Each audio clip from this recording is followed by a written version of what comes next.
Bismillahirrahmanirrahim. Assalamualaikum warahmatullahi wabarakatuh.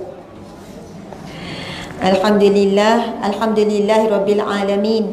Hamdalillah, salatan wa salaman ala rasulillah Sayyidina wa maulana wa habibina wa syafi'ina Muhammad ibn Abdullah wa ala alihi wa ashabihi awliyaillah. Alhamdulillah, hari ini 10 Sya'ban. Betul ke 10 Sya'ban? Lebih kurang 19 hari ataupun 20 hari. Kalau Sya'ban tu 30 hari, maksudnya lebih kurang 19 hari saja lagi lah, ataupun 29 hari. Jadi dah tak lama dah kita nak Ramadan, tak sampai 3 minggu. Alhamdulillah, sampai saat ini badan kita masih boleh digerakkan. Kaki kita boleh lagi berjalan. Mulut kita boleh mengunyah lagi. Mata kita boleh lagi buka pagi tadi, menunjukkan masih adanya nyawa. Malam tadi saja berapa ramai orang meninggal dunia. Pagi ini pun betapa ramainya manusia meninggal dunia, dikirakan seluruh dunia lah. Tapi Alhamdulillah, mudah-mudahan Allah akan panjangkan lagi umur kita, nyawa kita, sehinggalah masuk ke bulan Ramadan. InsyaAllah tinggal lagi beberapa hari saja. Alhamdulillah. Jadi insyaAllah pada pagi ini kita tak baca kitab kita 50 wasiat Rasulullah untuk wanita, memandangkan kita perlu buat persiapan untuk Ramadan. Dan insyaAllah kita akan murajaah ataupun ulang kaji fiqh Ramadan.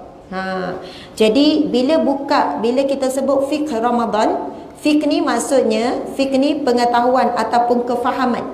Kita nak bincang tentang kefahaman tentang bulan Ramadan ataupun hukum hakam yang berkaitan. Jadi Alhamdulillah kita dapat jumpa juga di sini sebelum Ramadan. Jadi kita ada peluang untuk bersoal jawab. Biasanya bila kita belajar fiqh, benda yang menariknya adalah soal jawab lah. Jadi saya mengharapkan para jemaah sekalian, muslimat sekalian, kalau ada soalan, malu nak tanya direct, nak angkat tangan, tulis. Mungkin soalan tu sensor sikit ke, soalan tu rasa macam remeh, malu nak tanya tapi jadi persoalan, boleh tak korek hidung? Contohlah kan, tertanya-tanya ni nak kena kodok ke dulu, korek hidung dulu tu. Jadi kita pula jenis yang memang menghasilkan banyak tak hidung. Contohlah kan, ada orang tu memang mudah terkumpul. Dia berbeza kan, ada bulu hidung tu lebat, ada tidak dan sebagainya. Jadi persoalan-persoalan apa pun kalau kita rasa remeh pun boleh ditanya, supaya tidak menghantui anda. Jangan biarkan misteri menghantui anda. Kita nak puasa dengan tenang, kita nak puasa dengan yakin. InsyaAllah kita punya niat hari ini, ya Allah, ya Rahman, ya Rahim, ya Alim, ya Hakim, ya Rashid, yang maha memiliki ilmu. Moga Allah beri kita ilmu dan kefahaman. Allah ya Hakim beri kita kebijaksanaan. Ya Rashid, Allah bagi kecerdasan akal fikiran dan juga tubuh badan kita.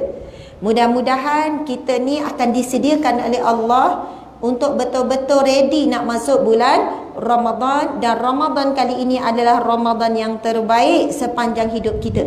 Sebab belum tentu kita akan berjumpa dengan Ramadan akan datang. Jadi Alhamdulillah, saya ni merujuk, saya gunakan buku kitab 206 masalah puasa yang disusun oleh Ustaz Muhadir bin Haji John. Kenal kan Ustaz Muhadir bin Haji John? Selalu juga keluar iKim, kemudian televisyen pun sama. Dan dia ada mengumpulkan soal jawab. Dan menariknya, dia akan bawa setiap jawapan tu mesti ada rujukan daripada mana-mana kitab yang muktabar. Kemudian dia akan bagi beberapa pandangan. Kemudian dia akan memberi dalil bagi jawapan tersebut. Jadi subhanallah, saya ni macam iklan secara tak sengaja lah ni kan. Sebenarnya saya bukanlah ada apa-apa kaitan ke dengan kitab ni, dengan ustaz sekalipun. Tapi ada orang yang hadiahkan saya kitab ni. Jadi Alhamdulillah boleh manfaat bersama.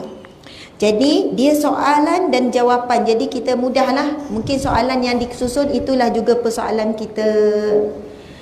Ni apa khabar semua ni? Baik, lama tak jumpa kan? Tapi ada jumpa dekat Facebook kan? Dekat live dan sebagainya.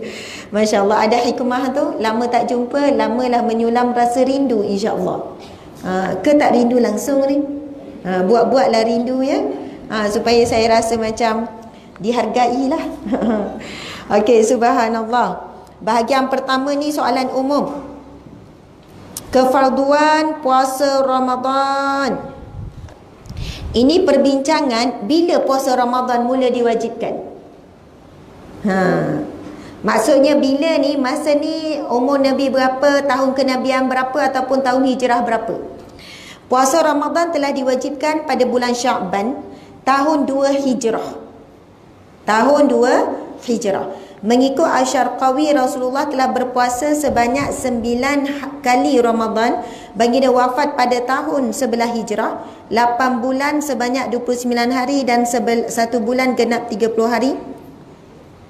Ada pendapat yang mengatakan hanya 2 kali atau 5 kali sebulan penuh. Okey, jadi jawapan yang diberikan, bila syariat puasa ni? Syariat puasa ke solat dulu ni?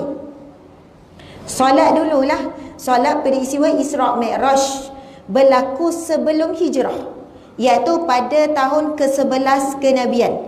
Tak mula lagi kalender hijrah ni. Kalender hijrah mula bila? Tahun ke-13 kenabian. Tahun ke-13 kenabian. Maksudnya masa umur Nabi 53 tahun barulah berlakunya hijrah, perpindahan daripada Mekah ke Madinah. Jadi siapa yang memulakan tahun hijrah? Sayyidina Umar radhiyallahu anhu. Sayyidina Umar. Masa zaman Rasulullah tak mula lagi kalender hijrah. Masa zaman Sayyidina Abu Bakar belum lagi. Apabila zaman Khalifah Umar Al-Khattab, barulah perbincangan dimulakan. Masa tu Sayyidina Umar ni dia terima surat, banyak berutusan surat, dengan raja tu utus surat, raja ni utus surat. Sampai ketika Sayyidina Umar merasakan perlunya ada catatan tarikh. Lalu dia pun kumpul dengan para sahabat, kita nak mula kalender hijrah, kalender Islam ni nak mula daripada mana? Ada yang bagi cadangan bermula daripada tarikh ataupun tahun Nabi dilantik jadi Nabi masa umur Nabi 40. Ada yang bagi cadangan pada sekian-sekian, pada peristiwa Isra' Mi'raj contohnya. Tetapi akhirnya yang dipersetujui adalah tarikh hijrah berlaku. Maksudnya penetapan tarikh ini selepas kematian kewafatan Rasulullah beberapa tahun. Sejak itulah permulaannya satu hijrah bermula selepas hijrah Nabi, dan dimulakan disusun oleh Sayyidina Umar Al-Khattab. Sayyidina Umar Al-Khattab ni khalifah, maksud khalifah ni pengganti kan, pengganti kepada sistem pemerintahan, kepada kepimpinan Nabi sallallahu alaihi wasallam. Dia seorang pemimpin yang sangat inovatif kalau bahasa kita hari ni. Dia sangat berani dan inovatif. Masa zaman Sayyidina Umar lah dibina banyak jabatan. Kalau kita kementerian lah, Kementerian Pendidikan, Kementerian Keselamatan, Kementerian Saliran contohnya, Kementerian Tenaga Manusia, apa-apa kementerian, polis, jabatan-jabatan tu Sayyidina Umar lah yang banyak bentuk. Dia seorang yang sangat inovatif dan banyaklah perubahan. Dan antara keluasan sistem pemerintah Islam ketika itu di bawah zaman Khalifah Umar Al-Khattab. Kalau saya nak cerita satu kisah kan, boleh ya, selit ya. Sayyidina Umar satu ketika dia mengajak tenteranya. Saya baca dalam sebuah kitab lah, dalam sebuah sirah. Dia mengajak tenteranya untuk membebaskan Masjidil Aqsa, Palestin. Ketika itu di bawah penguasaan Parsi ataupun Rom. Saya tertukar antara dua ni, kuasa besar dunia ketika itu kan. Masih ketika itu Palestin ni, bumi Baitul Maqdis ni masih di bawah penguasaan tu. Lalu Rom ke Parsi, Rom ya. Subhanallah. Kemudian bila Sayyidina Umar mengajak tenteranya, para tentera tak yakin. Para tentera tak yakin dengan banyak persoalan, mampukah kita? Mereka tentera besar, mereka ada kemudahan yang hebat, mereka kuasa besar dunia. Bila Sayyidina Umar kata tenteranya tidak yakin, Sayyidina Umar tak boleh bawa. Walaupun dia ada tentera yang ramai tapi tidak ada keyakinan, maka tidak boleh bawa. Akhirnya Sayyidina Umar pergi berdua je. Hebat ke tak hebat Sayyidina Umar ni kan? Dia pergi berdua, dia dengan pembantu dia, dengan menaiki seekor kuda ataupun unta, begitulah. Perjalanan kalau daripada Madinah, saya tak pasti. Madinah ke Masjidil Aqsa saya tak pasti berapa. Kalau Mekah ke Masjidil Aqsa lebih kurang 1350 km. Tapi daripada Madinah mungkin hampir samalah, lebih kurang. Kemudian dalam perjalanan tu mereka bergilir. Kejap Saidina Umar naik atas unta, sekejap pembantu dia. Bergilir-gilirlah berjalan naik atas unta, berjalan turun naik, turun naik. Pembantunya tak mahu sebab dia pembantu kan, biarlah Amirul Mukminin. Ini bukan main-main khalifah ni. Khalifah bukan sekadar khalifah di Madinah, seluruh negara-negara Islam ni. Masya Allah. Kemudian sampailah dekat dengan pintu gerbang Baitul Maqdis, Palestin. Ketika itu kebetulannya yang berada di atas adalah pembantu, bukan Saidina Umar. Jadi masuk dalam kota Baitul Maqdis tu dalam keadaan pembantu duduk di atas unta, Saidina Umar berjalan kaki di bawah. Sebab buat giliran kan, ada timing dia lah. Kemudian bila dia mula masuk, tentera Rom ke Parsi ni, Rom ni dah ready dah ni, ramai seramai-ramainya dengan raja, dengan sultan dia. Sebab dengan khabar Saidina Umar datang, rupanya datang berdua. Sebab Saidina Umar kata dia tidak boleh datang dengan tentera yang tidak ada keyakinan kepada Allah. Tak boleh ada ragu-ragu. Sebab yang memberi kemenangan bukan kerana jumlah yang ramai ataupun kekuatan ketenteraan ataupun kekuatan senjata. Tapi yang memberi kemenangan adalah kekuatan keimanan kepada Allah. Namun takdir Allah Subhanahu Wa Taala, datanglah sultan tadi, raja tu tadi, terus menyerahkan kunci ataupun maksudnya kunci ataupun penyerahan lah tugu ke apa ke kota Baitul Maqdis tu kepada Saidina Umar. Mula-mula saya baca, saya ingatkan tertukarlah, ingat Saidina Umar atas unta tu tadi tu kan. Kemudian tentera ni pun mempertikaikan, wahai raja, wahai sultan ataupun parlimen, kenapa kamu menyerahkan begitu saja? Sedangkan mereka datang berdua saja. Apa kata raja sultan tu? Dia kata, kerana aku membaca dalam kitab yang terdahulu, banyak catatan-catatan sirah ataupun kitab yang terdahulu, sekiranya datanglah seorang pemimpin yang ketika itu dia berada di bawah, kemudian pembantunya berada di atas, maka serahkanlah kunci Baitul Maqdis kepadanya. Masya Allah, subhanallah, Allahu Akbar. Berkat apa? Keyakinan kepada Allah Subhanahu Wa Taala, perancangan Allah. Wa makaru, mereka merancang. Wa makaru wa makarallah, Allah juga merancang. Wallahu khairul makirin, dan Allah lah sebaik-baik perancangan. Kemudian Saidina Umar kata apa? Suatu hari nanti Baitul Maqdis ini akan ditakluk kembali oleh para kufar, orang musyrik, akan ditakluk semula. Berlaku tak hari ini? Berlaku. Saidina Umar kata kerana ketika itu umat Islam sudah hilang keyakinan kepada Allah Subhanahu Wa Taala. Memang benar, hilang keyakinan kepada Allah Subhanahu Wa Taala.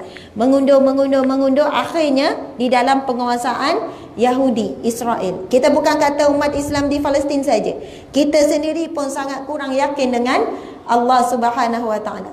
Sebab itu hidup kita ni berjuang apa? Berjuang nak kenal pencipta kita, iaitu berjuang untuk kenal Allah Subhanahu Wa Taala.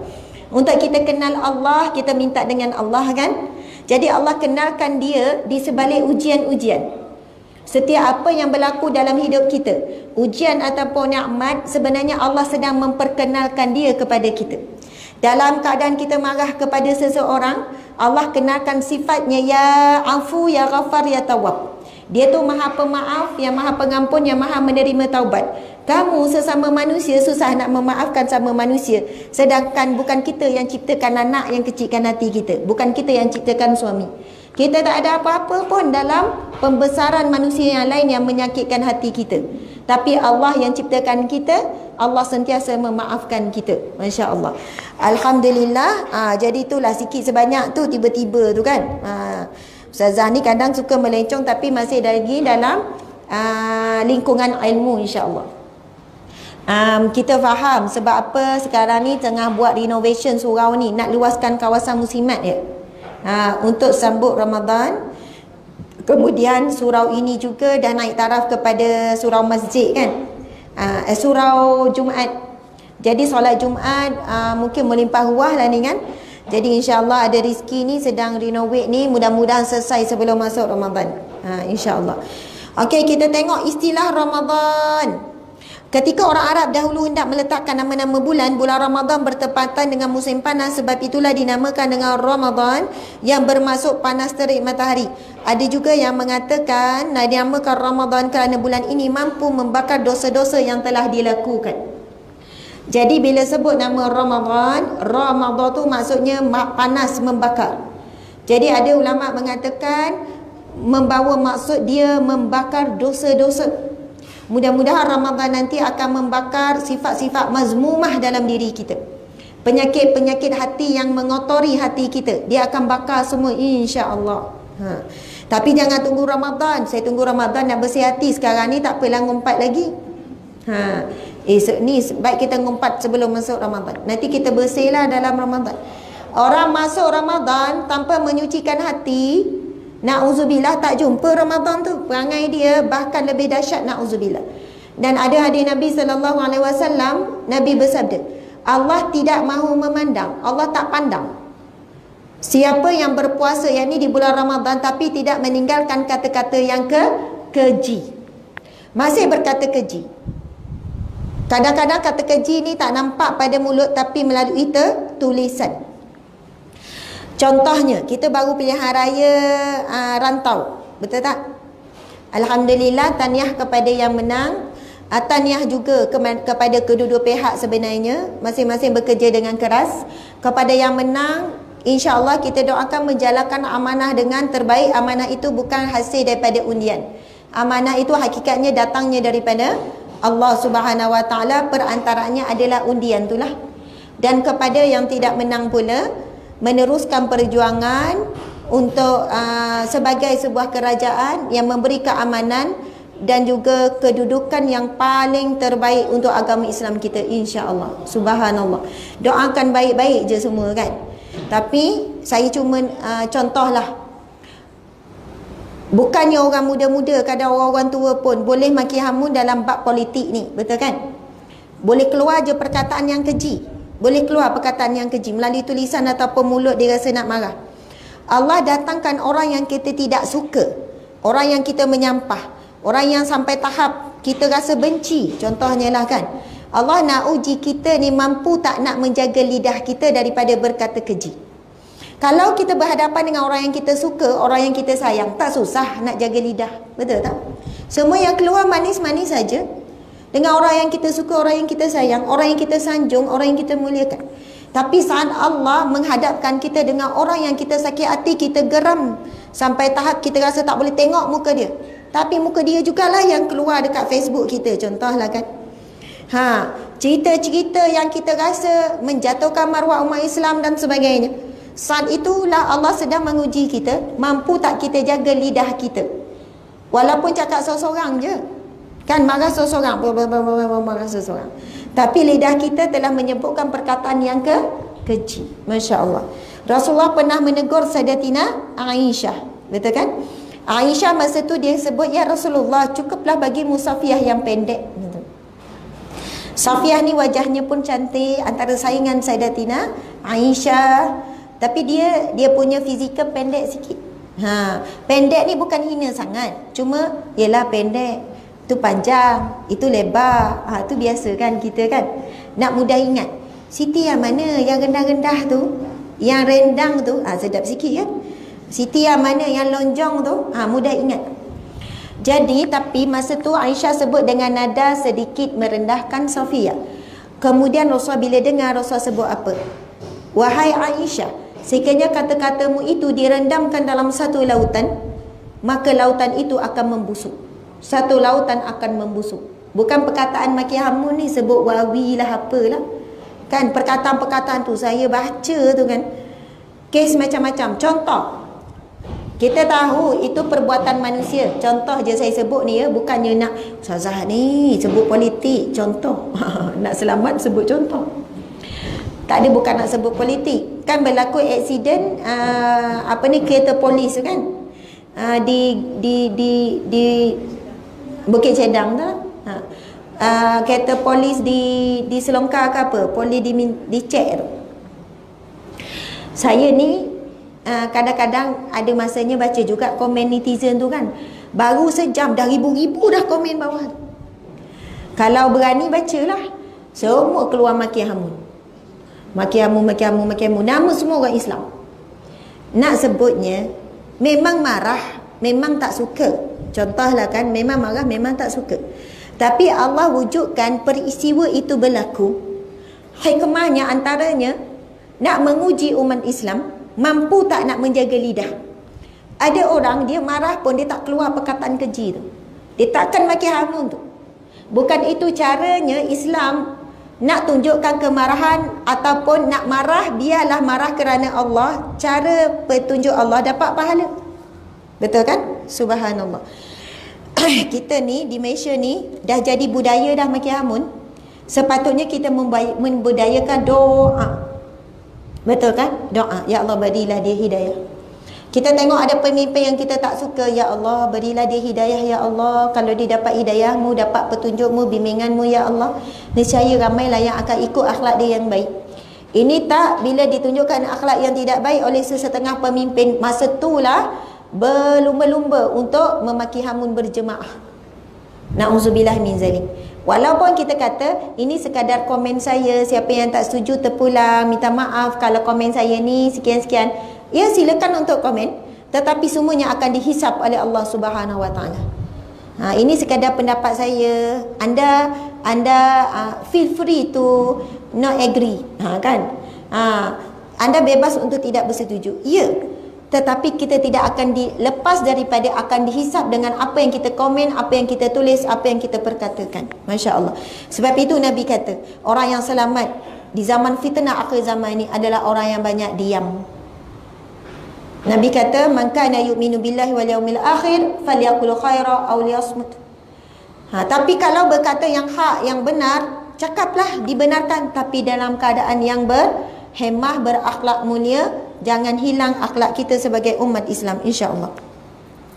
Okey, jadi arti puasa as-shaum berartinya menahan diri daripada sesuatu. Dari segi syarak, ia membawa maksud menahan diri daripada makan dan minum serta segala yang boleh membatalkan puasa, bermula daripada terbit fajar waktu subuh sehingga tenggelam matahari masuk waktu maghrib. Masya-Allah. Okey, hukum puasa Ramadan fardulah, wajib. Rukun atau fardu puasa, ada berapa rukun? Berapa rukun puasa? Ada berapa? 2. Walaupun puasa tu lama, kalau semayang tu 5 minit tapi ada 13 rukun, betul tak? 5 minit je 13 rukun. Sunat hayat lagi, sunat ab'ad lagi. Perkara yang membatalkan solat pun banyak. Tapi puasa bukan 5 minit, 13 jam paling kurang. 6 hingga 6, 12 jam, betul tak? Kita akan puasa tu lebih daripada 13 jam setengah. Tapi rukunnya hanyalah 2. Yang pertama niat. Yang kedua, menahan diri daripada perkara yang membatalkan puasa. Masya Allah. Kenapa niat puasa fardu mesti ada? Niat puasa fardu mesti ada untuk membezakan dengan hanya semata-mata menahan lapar. Ia juga untuk membezakan dengan puasa sunat. Okey, wajib niat. Jadi kita akan bahaskan tentang persoalan yang selalu ditanya, iaitu tentang niat. Niat ni wajib ke setiap malam ataupun cukup sekadar dengan sebulan? Niat untuk 1 bulan. Pertama, jawapannya niat untuk setiap malam itu diwajibkan ataupun pendapat mazhab Syafi'i kita. Pendapat mazhab Syafi'i kita wajib untuk niat itu pada setiap malam. Malam ni bermula daripada apa? Maghrib sampailah kepada Isyak. Minta maaf. Maghrib sampailah kepada subuh. Saya minta maaf. Minta maaf ya, sebab rasa macam kering sikit. Tadi dah banyak bercakap buat live tadi. Okey. Jadinya subhanallah, pasal niat tu bermula daripada maghrib sampailah ke sebelum fajar lah, sampai sebelum subuh.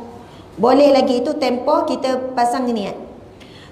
Kalau ikut mazhab Maliki, makasih. Tak apa. Tak apa, saya minum dengan ni. Okey, salam. Tak izin kejap ya. Bismillahirrahmanirrahim.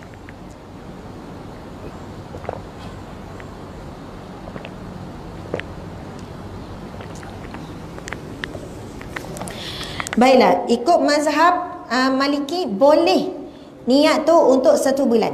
Jadi sebaiknya untuk kita boleh dua-dua. Kita ambil dua-dua ya. Nanti malam yang pertama kita dijangkakan akan berpuasa bermula daripada hari Isnin. Betul tak? Isnin 1 Ramadan. Ini tarikh semua orang tahu lah ni, 1 Ramadan. Kalau tanya berapa Syakban pun dah tak pasti ni. Biasanya yang orang takkan lupa 1 Ramadan dengan 1 Syawal. Seluruh Malaysia lah memang tahu tarikh tu. Kalau dah lepas berapa Syawal tu dah lupa. Ini berapa Syawal ya? Gitu. Jadi nak sebutnya pada masuk je 1 Ramadan nanti, pada malam tu kalau kita solat tarawih dah mula Ahad malam lah.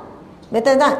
Ahad malam tu dah mula tarawih. Biasanya kalau tarawih berjemaah di masjid ataupun di surau, maka imam tu kan ataupun Bilal akan saling peringat. Kita niatkan untuk 1 bulan, dia kata. Nawaitu sauma qadin. Sauma qadin tu puasa esok hari. Nawaitu sauma syahri Ramadan kullihi. Dia kata puasa sebulan Ramadan semuanya hazihi sanah pada tahun ini. Pasang niat semua dia peringat.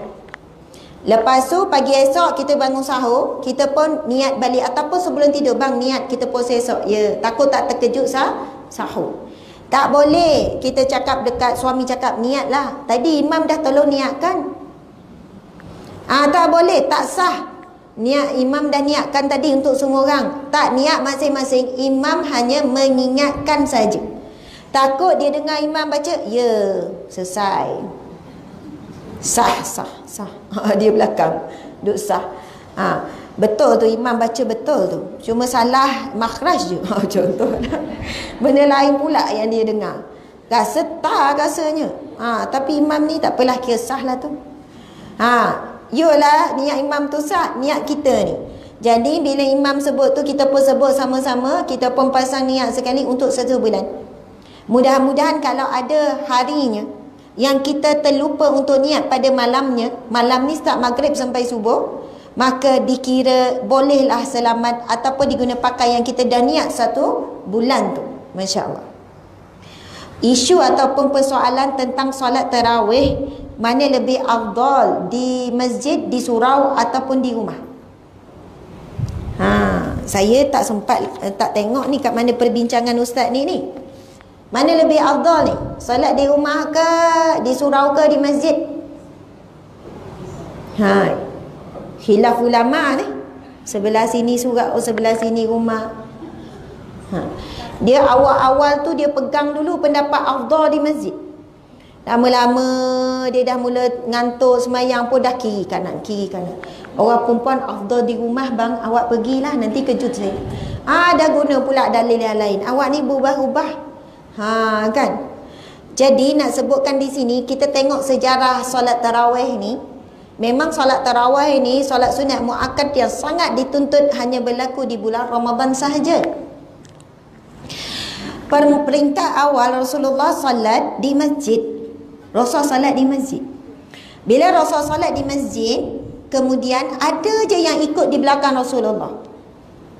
Rasul solat, Rasul pusing, tengok ramai jemaah di belakang. Hari yang kedua, Rasul solat di masjid juga. Tengok bertambah ramai yang ikut Nabi solat di belakang. Masuk hari yang ketiga, lagi ramai. Akhirnya hari yang keempat, Rasul tidak keluar daripada rumah. Rasul tak keluar daripada rumah, dan jemaah duduk menunggu dalam masjid apa ni? Masjid apa ni? Masjid Nabawi itulah. Kan Nabi tak keluar-keluar, mereka tunggu sampai dekat hampir subuh. Maksud bukan hampir sangat lah, maksudnya mereka tunggu tak solat. Kenapa Rasul tak keluar? Kenapa Rasul tak keluar? Tunggu ni. Kemudian Rasul pun keluarlah pada waktu yang sebelum subuh, bukan dekat sangat lah, sebelum sahur dan sebagainya. Lalu sahabat bertanya Rasul, kami menunggu, kenapa kamu tak keluar seperti malam-malam sebelumnya? Rasul kata, sekiranya aku meneruskan sehingga malam-malam seterusnya, aku bimbang solat tarawih ini diwajibkan, akan jadi wajib. Jadi kalau peringkat wajib, dia akan membebankan kepada umatku, bebanlah kepada umat Islam kalau wajib. Yang kedua, dibimbangi, ia akan jadi wajib pula di masjid. Maka itulah di antara sirah, salah satu sirah sejarah yang saya baca. Dan kalau kita baca seterusnya, zaman Sayyidina Umar lah bermulanya solat tarawih ni, kebanyakannya, hampir semuanya ditunaikan di masjid. Lalu perbincangan ulama pun berlaku dalam bab kedudukan mana lebih afdal. Setakat pembacaan saya lah, saya baca, saya rujuk, saya buka juga pendapat-pendapat mufti, tengok pendapat ulama muktabar, afdal solat tarawih itu adalah di masjid. Ataupun kita ni dekat dengan kita surau, maksudnya afdal lagi berjemaah di masjid ataupun di surau, mengimarahkan bulan Ramadan. Dan di situ juga nanti adanya kadang-kadang tu tazkirah diselitkan dan sebagainya kan, pendek ringkas saja. Dan persoalan wanita pula dah pernah dijawab banyak kali dah ni. Wanita ni afdal di rumah ke di masjid? Sama juga jawapan sesetengah sebahagian besar pendapat ulama. Afdal wanita itu solatnya di masjid ataupun di surau dengan syarat. Kalau memenuhi syarat ni, maka afdalnya di masjid ataupun di surau. Sekiranya tak memenuhi syarat, maka afdalnya di rumah. Syarat yang pertama, selamat daripada fitnah. Dia boleh menjaga maruah dirinya. Fitnah ni auratnya dijaga. Dia datang dalam keadaan tidak menimbulkan keresahan rakyat. Macam tu kan. Keresahan kepada lelaki-lelaki yang lain, tidak mengganggu khusyuk dan sebagainya. Kalau dia pergi ke masjid macam dah nak pergi kenduri kan, dia punya lawa tu lah kan, lepas tu saja melintai-lintai depan imam. Imam pun Al-Fatihah ulang berapa kali tak tahu kan, duduk terbayang-bayang tu. Lepas tu dia pergi nogo pula imam. Imam apa khabar? Imam tu tergiang-giang, apa khabar, apa khabar, apa khabar, apa.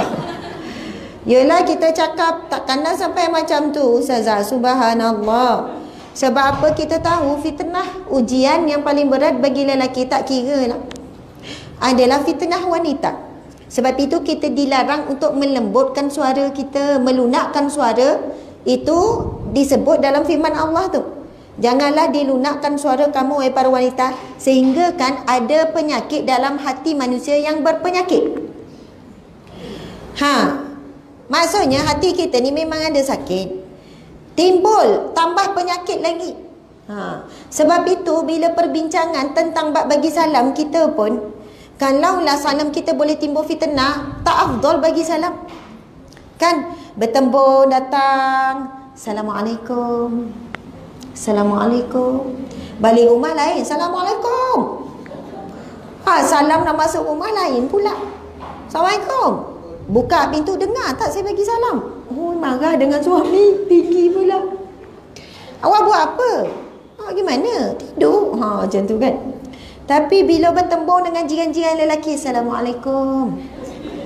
Subhanallah. Kalaulah ada penyakit lah tu kan, ya Allah sejuknya hati Hajah ni, walaupun umur dah sekian, ya Allah sejuknya hati.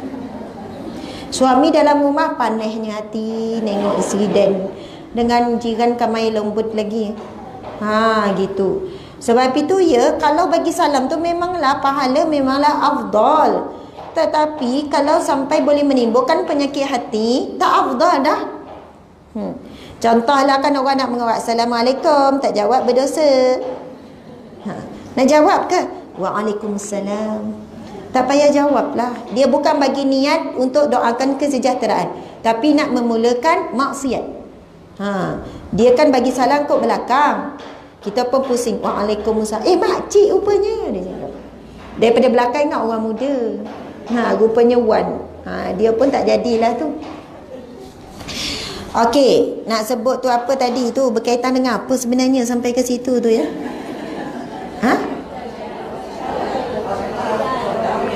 Afdal, Masya Allah. Para jemaah sekalian, pergi ke rumah Allah, buatlah cara sedang menuju ke Allah. Kita sedang menuju ke rumah Allah, kita sedang menuju kepada Allah. Jadi dalam perjalanan kita menuju kepada Allah, jagalah perintah Allah, jauhilah larangan Allah. Takut tak jumpa Allah di masjid, jumpa kawan-kawan je. Lepas tu buat maksiat pula mengumpat. Lepas tu dia mengutuk imam pula. Terkena pula imam tua malam ni kita ya. Nasiblah. Imam tua pun okey, subhanallah, masya-Allah, betul kan? Ada yang tu pilih-pilih imam. Tengok jadual. Tak imam ni saya nak pergi bang, tak imam ni minta maaf lah. Saya semayang kat rumah. Itu sebenarnya yang menguji. Lagi susah ibadah kita, lagi tinggilah pahalanya. Betul kan? Okey, jadi kita boleh pergi ke masjid ataupun pergi ke surau, masya-Allah, jaga aurat, jaga pergaulan, jaga batasan tempat masuk tu, jangan berebut dengan orang lelaki kan. Tu tempat masuk ada pagar orang perempuan kan. Tapi ramai juga nak mudah tu dia berebut je tu. Lepas dah siap solat tu, melawar-lawar pula ada juga. Kan masa tu moreh kan. Melawar-lawar dia sempat tu sapu ni sebelum nak keluar moreh tu. Tak tahu nak tarik perhatian siapa. Datang rumah Allah nak tarik perhatian Allah, nak tarik perhatian para malaikat. Tapi kalaulah ada niat lain, tetap nak menarik pandangan manusia, na'udzubillah, Allah memalingkan pandangannya daripada kita. Na'udzubillah. Boleh jaga tu. Lepas tu di masjid itu adanya menjadikannya ibadahnya lebih baik daripada di rumah, maka afdal di masjid ataupun di surau. Ini pendapat Dr. Yusuf Al-Qaradawi pun sama. Begitu juga kita tengok perbincangan tentang ulama, bincang tentang kedudukan hadis yang kata afdal solat wanita itu di rumahnya, di biliknya dan di tempat paling sunyi. Ya betul, itu hadis yang sahih juga. Kemudian ada hadis-hadis yang lain juga menggambarkan tentang Rasulullah menggalakkan, membenarkan. Ada satu ketika isteri Sayyidina Umar, "Ya Rasulullah, suamiku sangat cemburu, dia halang aku pergi ke masjid." Lalu Rasulullah pun bersabda, "Jangan kamu halang isteri-isteri kamu ataupun wanita kamu ke rumah Allah." Kemudian ada pernah ditanya kepada Rasulullah sallallahu alaihi wasallam, "Ya Rasulullah, di manakah saf? Apakah saf yang paling afdal bagi wanita?" Rasul jawab apa? "Yang paling akhir, yang paling belakang lah saf paling afdal." Jangan kita pun berebut belakang, ngundur, tak ada nak depan. Kita dah ada tabir tu, tak apalah duduk depan. Maksudnya dalam keadaan yang terjaga. Tapi bagi yang tak ada tabir, masjid-masjid yang tak ada tabir, jadi kalau kita rasa kita boleh menimbulkan fitnah wajah kita dan sebagainya kepada lelaki memandang, kita duduk barisan belakang yang mana tak nampaklah wajah kita tu. Contoh kalau dekat sini Masjid Husin kan, Masjid Husin kan, dia kan tak ada tabir. Saya bukan nak mengata dekatlah Masjid Husin ni, bukan apa. Kita kadang bila duduk depan, kita rasa tak selesa bila jemaah lelaki yang lalu lalang, betul kan? Sebab jaraknya tak jauh sangat. Maka boleh saja kita rasa tak selesa, tak sedap hati, biarlah depan tu makcik-makcik. Betul tak ni? Sebab kita tahu hati kita ni. Bukan kita kata makcik kurang menarik, makcik duduk depan. Langsung makcik itu kan tak datang dah esok. Sodeh kena cakap macam tu. Okey, tentang kedudukan kanak-kanak yang mumayyiz, yang bersih suci boleh duduk satu, tak membutuhkan soft kita. Tapi kalau kanak-kanak tu ada pakai pampers budak, tak boleh. Sebab apa? Dia menanggung najis. Jadi ada yang letak kata kanak-kanak rasa tak selesa. Kadang kita yang rasa muda ni kan, bukan kata nak perasan, tengok kat cermin lawa ni, rasa lawa lah kan, contoh lah. Allahu Akbar. Benda ni kadang-kadang tu benda tu kita rasa tak sedap hati, kita sendiri tak boleh jaga hati kita. Padahal orang tu tak tengok pun, kita rasa semua orang duk tengok kita. Perasan, mari perasan tu kan. Kita pun rasa tak tenang, rasa tak khusyuk apa. Jadi kita pandai-pandailah cari soft yang kedua, ketiga, keempat ke. Biarlah di hadapan tu orang kuat-kuat iman. Masya Allah. Jangan cakap tua kan, orang kuat iman lah. InsyaAllah. Jadi kalau kita tengok di Masjid Nabawi dan juga Masjid Nabawi, memang ada dinding, lagi tak nampak apa-apa, betul tak? Masjid Nabawi dia punya dinding tu tebal kan, tak nampak jemaah lelaki, langsung tak nampak, kecuali yang semayang di bahagian beranda. Tapi kalau Masjidil Haram tak ada kan. Masjidil Haram tak boleh nak dibuat tabir. Sebab apa? Sebab ada Kaabah. Lepas tu Kaabah tak boleh buat jadual. Ini waktu lelaki, ini waktu perempuan, tak boleh. Jadi bila solat tu, suasana di Masjidil Haram tu tak boleh nak buat tambir. Sebab apabila masuk waktu akan solat di mana-mana. Tapi ada kawasan muslimat tak bercampur, ada kawasan muslimin. Subhanallah. Dan suasana di Masjidil Haram ni memang berbeza. Sebab kita akan berhadapan dengan kiblat kita yang real, iaitu Kaabah. Kita duduk jauh ni, kita tak rasa aura. Jadi masa tu masing-masing pun jiwa memang fokus kepada Kaabah. Berbeza kita dengan masjid, dengan rumah Allah ni dan sebagainya. Kita di sini. Jadi sebenarnya isu tentang tabir apa semua ni, tabir macam ni tutup habis pun alhamdulillah. Yang penting sampai pendengaran kita dan kita tahu pergerakan imam. Kalaulah surau masjid tu tak nampak pergerakan imam, itu yang kena buka sikit lansir, supaya tak adalah kita ni lebih imam ke ataupun imam tak nampak ni. Tapi kalau dah dengar, dah tahu pergerakan imam, kalau kita guna langsir ni pun tutup habis pun alhamdulillah, tak terputus jemaah tu. Yang kata tak boleh tu duduk di bahagian asing, tak nampak pergerakan, kemudian tak dengar pula, jadi boleh terputuslah jemaah tu. Masya Allah, subhanallah. Okey. Tapi ada orang dia kata buka agak sikit kan, buka agak sikit, tak apalah. Lepas tu kita rasa kita tak boleh duduk yang tempat buka tu, kita pun carilah tempat yang terselindung sikit. Kita tahulah pasal hati kita. Jadi insya-Allah mudah-mudahan ia boleh jadi panduan sikit. Sebab Rasul sendiri jawab, kalau orang yang berhujah, wanita ni jangan pergi masjid. Ada yang kata wanita ni solat di masjid di surau ni, pahala dia sama je dengan rumah. Maksudnya tak dituntut perempuan pergi masjid. Persoalan yang lain kita boleh tanya, habis tu kenapa ada ruang solat untuk wanita? Disediakan untuk siapa? Untuk wanita kan? Dan ruang solat untuk wanita ini bukan sekarang je, zaman Rasulullah pun dah disediakan. Kemudian di seluruh masjid seluruh dunia mesti ada ruang untuk wanita. Bahkan di Masjidil Haram, Masjid Nabawi pun disediakan untuk wanita. Maksudnya memang wanita digalakkan untuk datang masjid, tapi dengan menjaga syarat-syarat tadi itulah. Tapi kalau kita rasa bila kita datang ke masjid timbul fitnah, maka lebih afdal di rumah. Itu timbul lebih afdal di rumah. Boleh timbul fitnah. Kita baru saja kematian suami, kita baru saja balu, kita baru saja janda. Kalau waktu edah memang tak boleh lah. Atau pun edah tak boleh, nak pergi surau, nak pergi masjid tak boleh. Kena jaga betul-betul. InsyaAllah sebab kita nak pergi masjid sangat, dapat pahala yang sama. Jadi kotlah kita ni memang dikurniakan sekian-sekian, memang selalu jadi fitnah, maka lebih afdal lah kita di rumah. Okey, ada soalan tak ni? Okey, kita tengok. Boleh ke sambung sikit lagi? Boleh dalam 10 minit ke ya? Dah bunyi loceng tu kan Ustazah. Kalau dekat sekolah, cikgu kena tunggu keluar tu. Bunyi loceng je, tutup, tak ada penutup, tunggu keluar. Tapi ni tak ada bekerja kan? Kecuali yang nak masuk kelas bahasa Arab. Ada kelas bahasa Arab ke lepas ni? Siapa yang rasa nak cepat-cepat kelas bahasa Arab, boleh dah bergerak-bergerak sikit. 10.30 kelas bahasa Arab. InsyaAllah. Okey, kenapa perempuan yang haid tidak boleh berpuasa? Haid tidak boleh berpuasa kena ta'abudi kerana perintah syarak begitu. Hanya Allah Ta'ala saja yang mengetahuinya. Haramlah. Di antara puasa dan jemputan, mana lebih afdal? Kalau puasa sunat sekarang, puasa Sya'ban.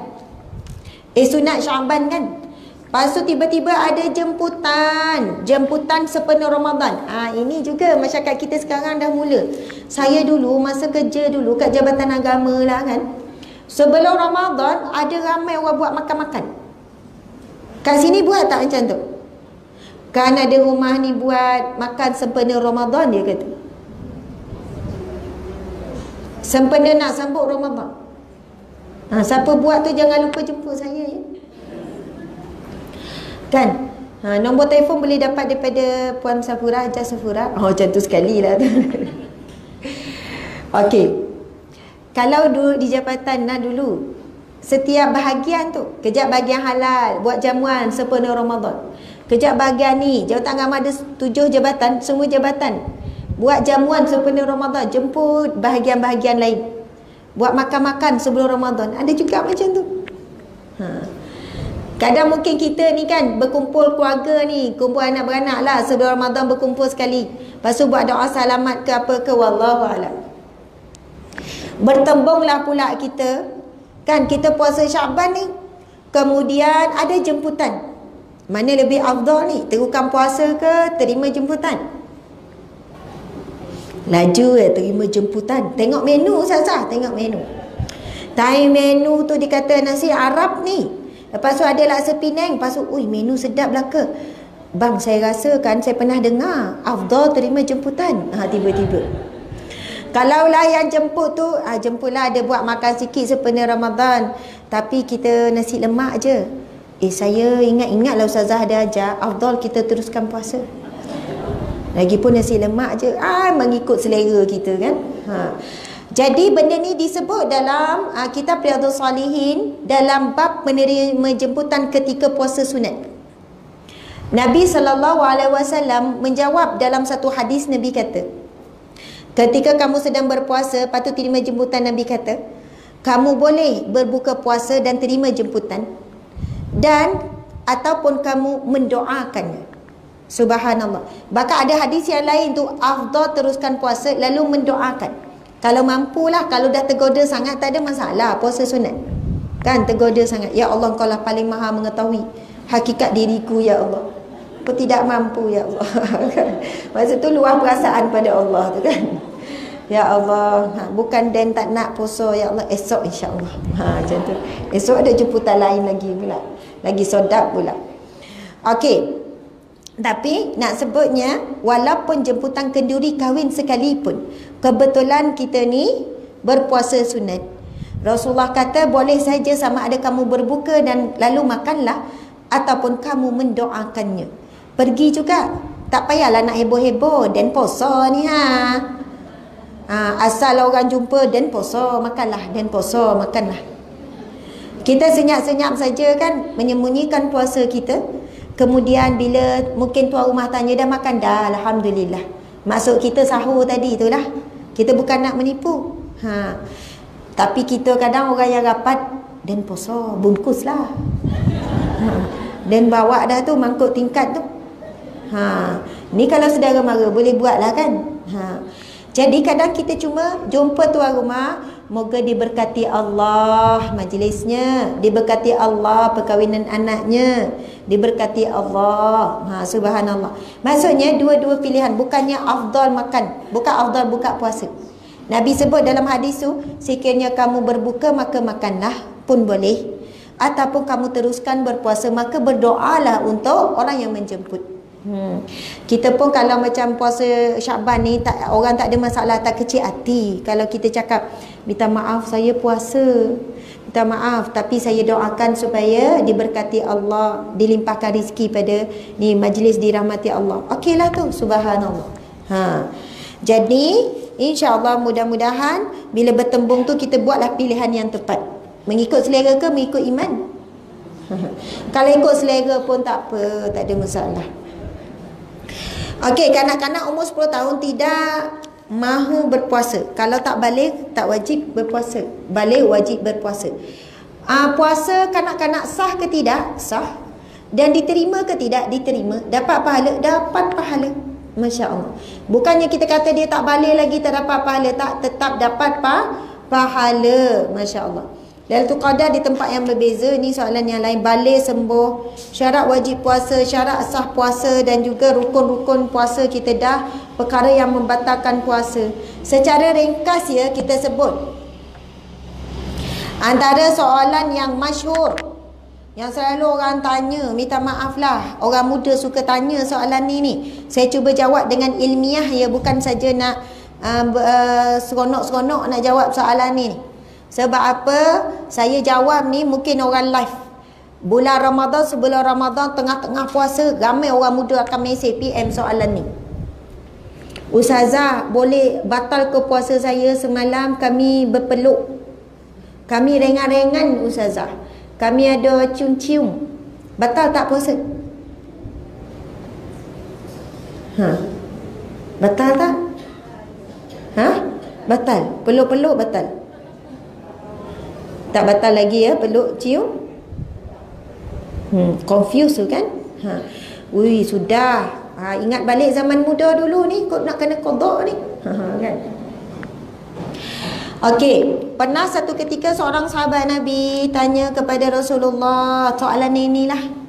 Rasul kata tak boleh. Maksudnya Rasul bolehkah bercumbuan di siang hari Ramadan? Tahu tak kenapa soalan ni makin banyak hari ni? Janganlah kecil hati pula saya sebut ni, bukan saya tahu siapa-siapa ni. Perasan tak? Banyak sangat walimah kenduri kahwin ni. Bulan Syaban, bulan Rejab. Hampir setiap minggu pun ada kenduri kahwin hujung minggu. Betul tak?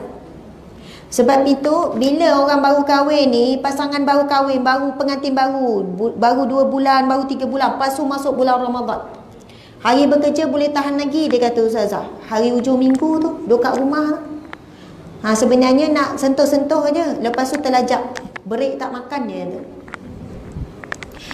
Sebab itu sunat walimah ni, akad nikah ni selepas bulan Syawal. Rasulullah nikah dengan Aisyah pun bulan Syawal.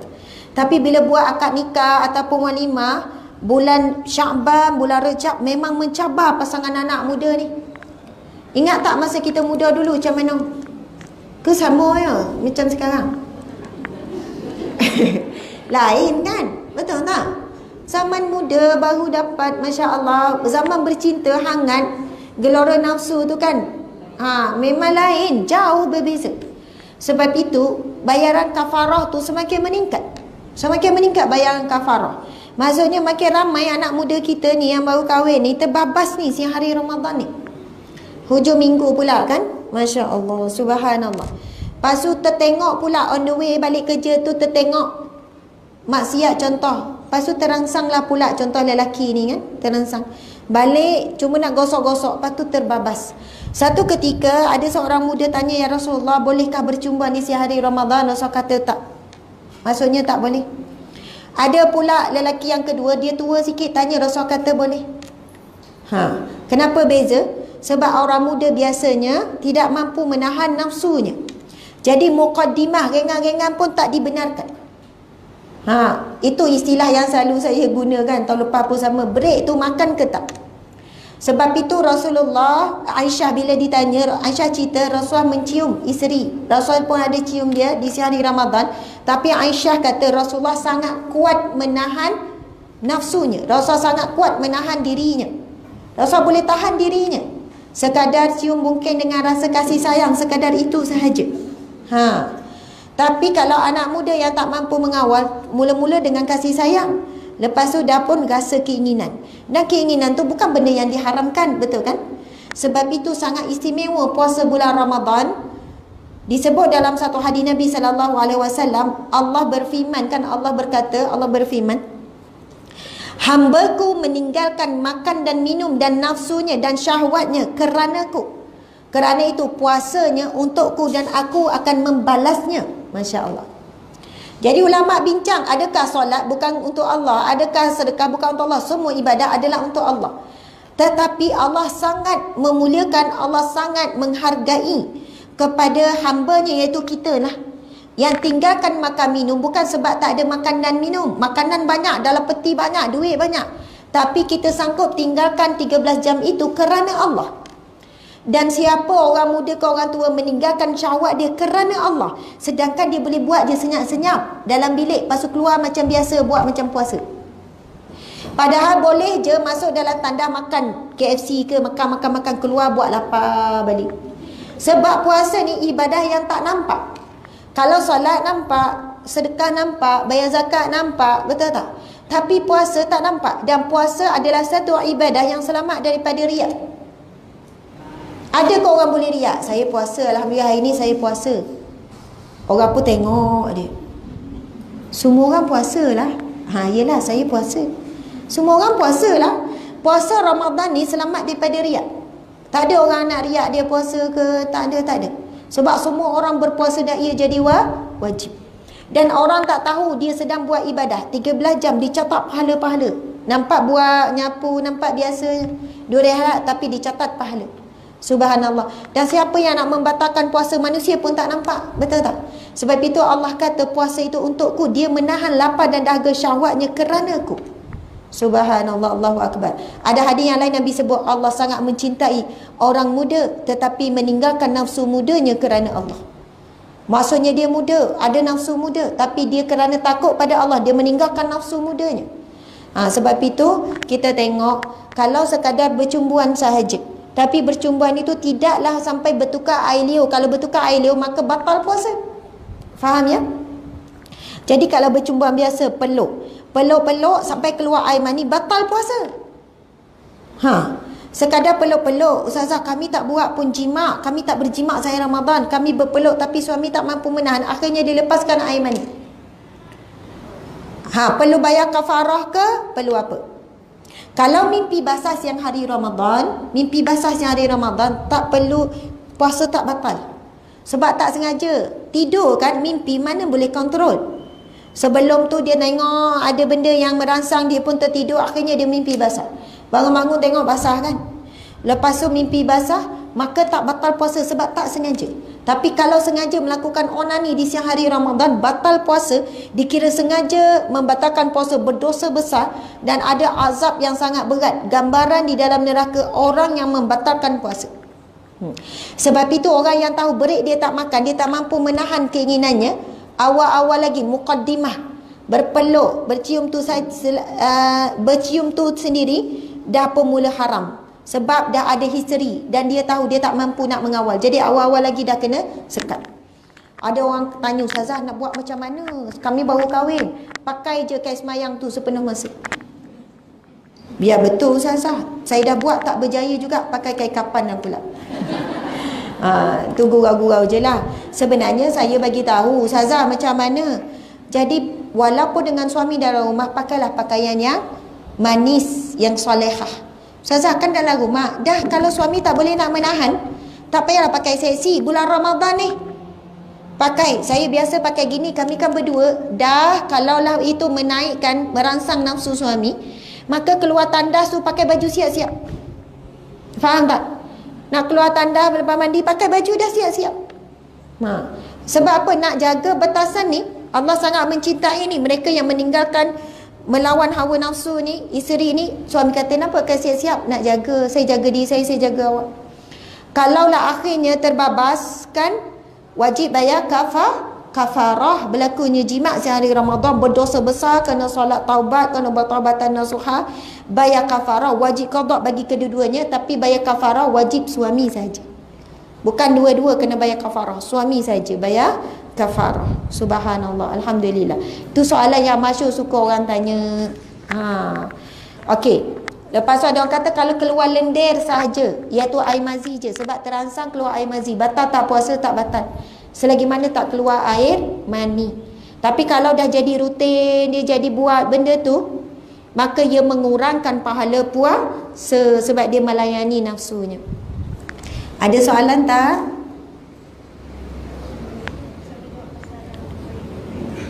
Pasal korek hidung tu kan. Korek sikit-sikit, luar-luar ni tak batal puasa ibu-ibu sekalian. Koreklah. Allahu Akbar. Koreklah dengan tenang ya. Korek. Telinga gatal, sikit je. Yang tak boleh tu kalau dah masuk satu jari tu kan.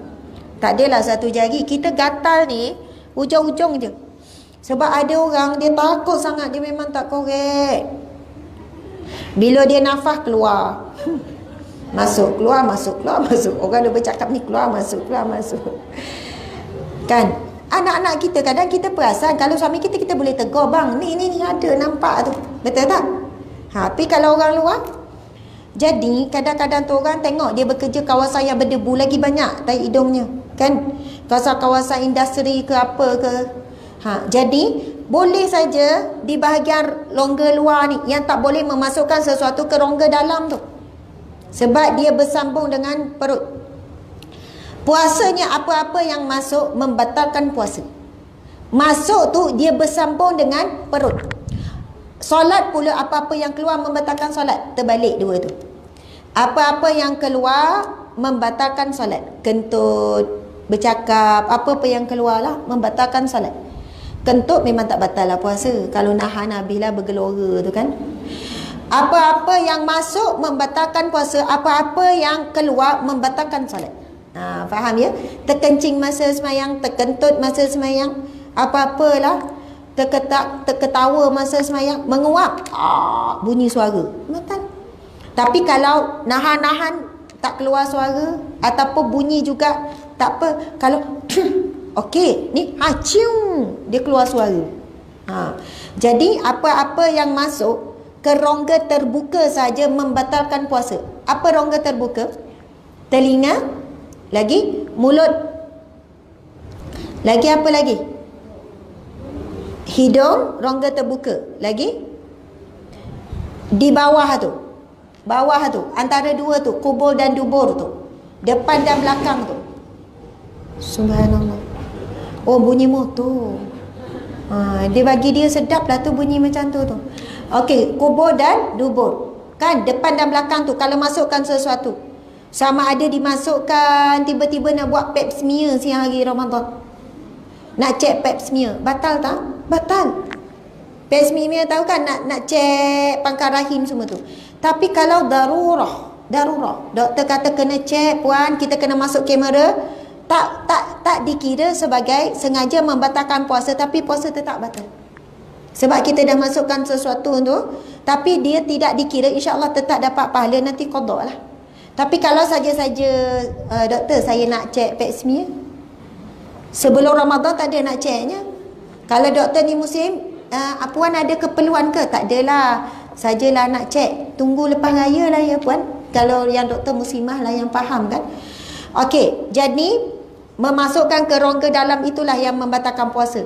Titis air more, pedih-pedih tak ada. Kalau bulan Ramadan, bulan lain tak ada nak titis, bulan Ramadan sibuk titis pula kan. Tapi kalau titis dalam jumlah yang keperluan, walaupun rasa macam pahit tu mata tak bersambung dengan leher. Mata dia tak bersambung dengan saluran makan. Cuma memang akan rasa pahit. Rongga mata tak bersambung. Hidung, telinga memang bersambung dengan saluran makan. Tu kadang ada wayar masuk ke hidung kan. Telinga pun sama, dia bersambung dengan hidung. Kadang kita termasuk air banyak, keluar air ke hidung kan. Maksudnya dia bersambung dengan rongga makan. Inject semua tak ada masalah. Injection. Tapi drip air tu membatalkan puasa. Sebab drip air tu dibagi tenaga dan dibagi kenyang. Sebab tujuan dia tu memang untuk tu. Jangan sehari Ramadan doktor saya rasa lemah, drip air lah sikit. Tak boleh ya. Ada nak tanya? Okey. Istinja, lepas tu nak bersihkan masuk ke dalam sikit. Okey, contoh orang yang beristinja, dia dah terbiasa sebab ada banyak lendir ataupun keputihan. Ataupun dia ada masalah tu lah, air keputihan lah.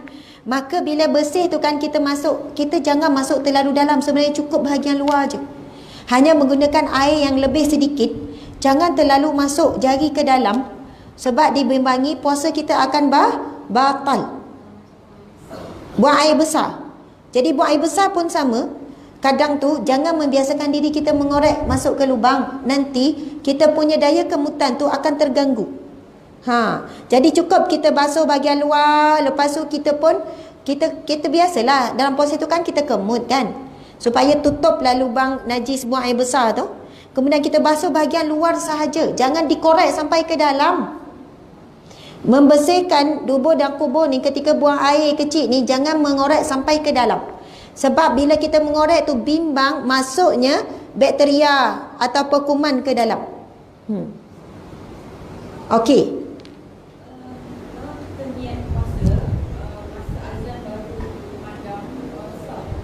Okey, dengar je azan fajar. Ya Allah, tak niat lagi. Masuk je azan, dah masuk fajar. Siapa yang masa semalam pun ada perbincangan baca dalam satu kitab tu.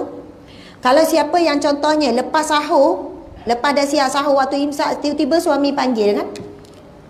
Yang kejap lah, dan sempat lagi ni kita ni. Ajak masuk bilik. Contoh kan. Masa tu lah dia kata kejap lagi ni dah tak boleh, kejap ni boleh. Dia pun bersama. Tengah bersama tiba-tiba dengar azan.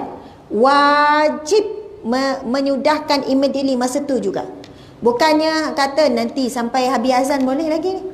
Tak boleh. Dengar je azan immediately stop terus. Ataupun tengah makan. Makan. Kan makan. Tiba azan. Sebab rupanya jam mati pukul 5.40 tadi. Jam berhenti. Jadi orang suami tanya, ada waktu? Ada lagi, baru 5.40. Ada 15 minit lagi. Tanya lagi, ada lagi. 5.40 baru. Okey. Tumbuk sampai belacan pula. Sambung makanlah apalah. Biskut tu saya teringin tu. Tiba-tiba tengah kunyah-kunyah dengar azan. Wajib berhenti, keluarkan makanan.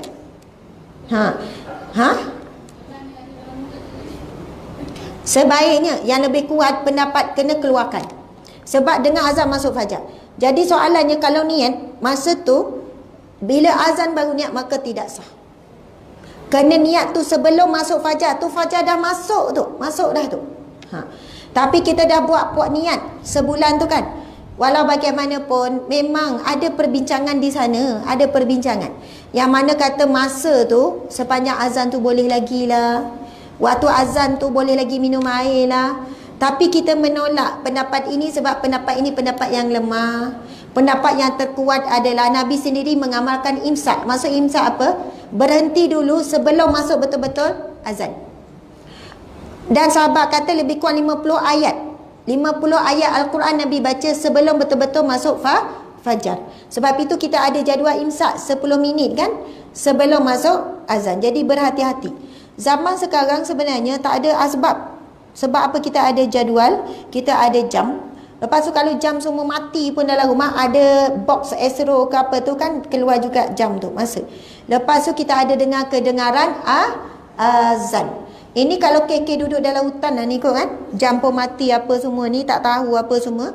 Wallahu a'lam. Tapi makasih soalan Datin tu tadi. Ada lagi tak? Minta maaf yang ada kelas 10.30 ni. Kau nak bergerak dulu. Okey Hajah. Ya. Sedawa. Tengah solat sedawa. Tak ada masalah. Tak ada masalah sedawa. Sedawa keluar balik makanan ke macam mana? Bunyi je. Bunyi sedawa, normal bunyi sedawa tak batal solat. Kan kita kalau di luar solat kadang saja dituruti dengan suara tapi macam tu saja tak batal solat. Bulan Ramadan kena jaga antara lainnya perkara-perkara yang batalkan puasa. Orang yang selalu berenang tak usahlah berenang siang hari Ramadan. Sebab memang berenang tu kalau orang jadi kerja curu renang ke wallahu alam memang kena berhati-hati ataupun elakkanlah. Kalau belajar buat kelas renang tukar ke malam ke macam mana wallahu alam. Sebab orang tanya juga saya, bila berenang rongga-rongga terbuka ni kemungkinan masuk air, betul tak? Hidung, telinga kemungkinan masuk air. Ada kemungkinan. Bahkan ada kemungkinan masuk air di bahagian bawah. Bila kentut dia terbuka boleh masuk air dalam tu, rongga tu. Subhanallah. Alhamdulillah, mudah-mudahan perkongsian kita pada hari ini dapat manfaat. Isu soal jawab sedikit sebanyak tentang Ramadan. Sekiranya ada lagi persoalan-persoalan tu, insya-Allah boleh je PM ke, tanya ke, kalau sempat jawab kita jawab, ataupun carilah buku-buku.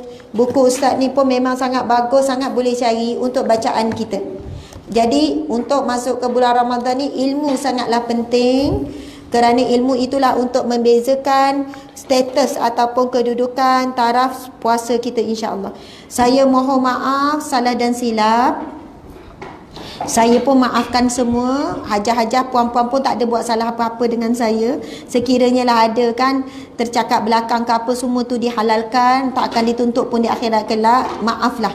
Jadi untuk masuk bulan Ramadan ni kita saling bermanfaat, bermaafan dan juga meminta ampun dengan Allah. Kita nak hati yang bersih masuk bulan Ramadan.